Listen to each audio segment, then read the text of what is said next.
Hello, it is Tamika again, a new me, 1109. And if those of you are wondering what the 1109 is all about, it is because I had lap band surgery on November 9th, 2009. So 1109 for the date or 1109 for the year, however you want to look at it.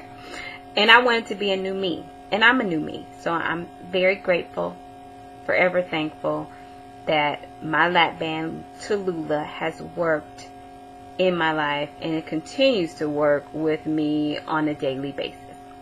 So I got a question, and if you're not following me or connected with me on Facebook, make sure you do so. I'm WLS Coach Tamika over there, and I also have a fan page that's Lap Band Success Coaching. So checking me out on Facebook. I'm pretty active, and if you ask me questions, I'll get back to you as soon as I can. So here's a question.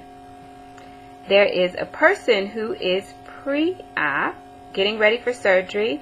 She's actually doing a fantastic job of looking at all the videos, getting as much knowledge as she can, and that would be my recommendation for any pre-B. Research, research, research. Learn as much as you can. If you're undecided in the very beginning, learn about all the surgeries, figure out what your circumstances are, and work with your doctors to figure out what the best route is for you. So this person's doing a great job at that. And she asked me a question. One of the questions is, say for example, well, let me make it simple. She's just like, what do you do with your food when you're done eating and there's still food left on your plate?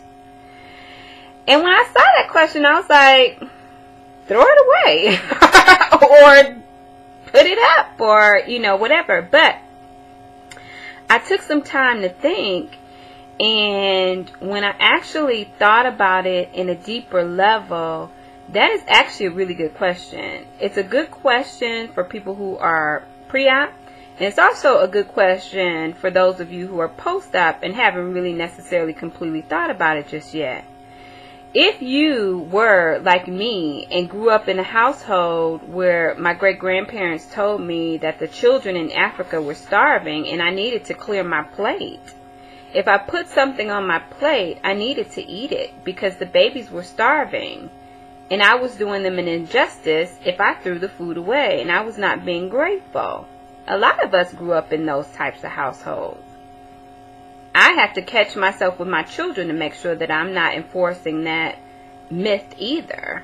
And so if you grew up thinking that way and you're still functioning that way, then yeah, it would be a shift to go from I'm clearing my platter at the Cheesecake Factory that is enough food for a family of 4 to now I can only eat a half a cup to a cup of food.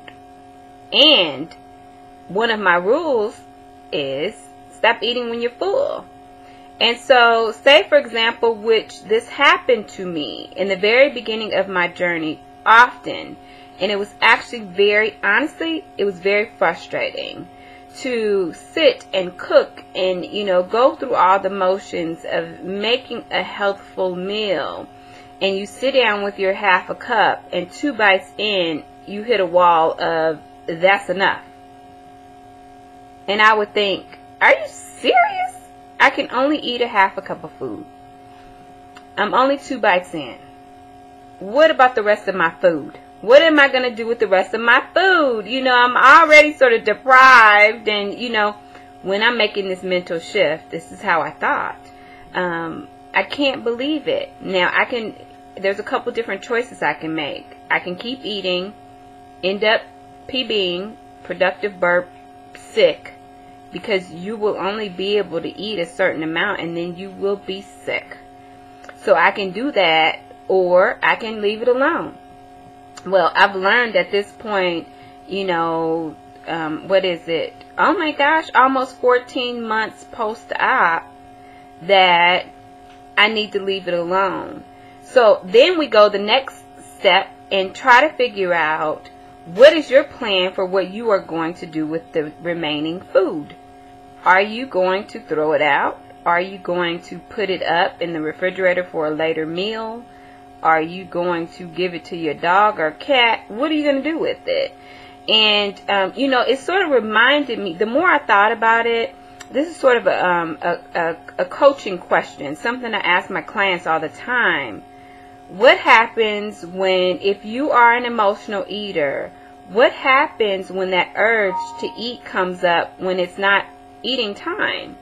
Or what happens when you want to nibble on popcorn or nibble on almonds because you're just sitting at your desk and it's there and that's what you usually do during the day when you work? What do you do to replace that?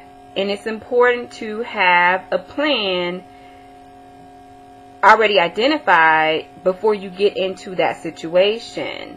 So, hey, I'm an emotional eater and I know that I have a tendency of wanting to eat when I'm stressed. I'm recovering though. And I know that I have a tendency of wanting to eat when I'm stressed. So I have to identify a plan that when I get in that situation of being extremely stressed, I will not eat. I will what? Will I pray? Will I journal? Will I take a walk? Will I text a friend? Will I get on Facebook and post a status? What will I do? So if we think about that logic and go back to her question of what do I do with the food that's left on my plate? Hey, it's a good question. So ask yourself and find an answer. What is it for you? Sometimes I do any of those things. I might throw it out if it's something that I don't think will be good later.